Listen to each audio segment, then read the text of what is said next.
شروع اللہ کا نام لے کر جو بڑا مہربان نہایت رحم والا ہے۔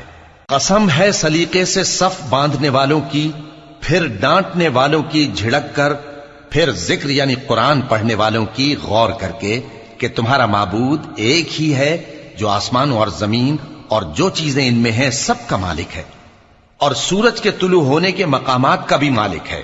بے شک ہم ہی نے آسمان دنیا کو ستاروں کی زینت سے سجایا اور ہر شیطان سرکش سے اس کی حفاظت کی کہ اوپر کی مجلس کی طرف کان نہ لگا سکیں، اور ہر طرف سے ان پر انگارے پھینکے جاتے ہیں یعنی وہاں سے نکال دینے کو، اور ان کے لیے ہمیشہ کا عذاب ہے۔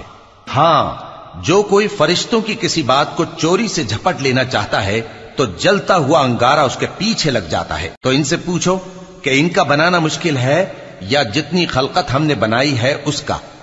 انہیں ہم نے چپکنے والے گارے سے بنایا ہے۔ ہاں، تم تو تعجب کرتے ہو اور یہ مذاق اڑاتے ہیں، اور جب ان کو نصیحت کی جاتی ہے تو نصیحت قبول نہیں کرتے، اور جب کوئی نشانی دیکھتے ہیں تو ٹھٹھے کرتے ہیں اور کہتے ہیں کہ یہ تو کھلا جادو ہے۔ بھلا جب ہم مر گئے اور مٹی اور ہڈیاں ہو گئے تو کیا پھر اٹھائے جائیں گے؟ اور کیا ہمارے باپ دادا بھی جو پہلے ہو گزرے ہیں؟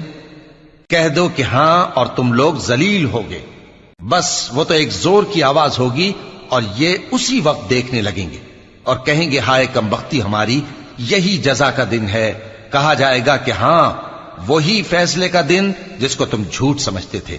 فرشتوں کو حکم ہوگا جو لوگ ظلم کرتے تھے ان کو اور ان کے ہم جنسوں کو اور جن کو وہ پوجا کرتے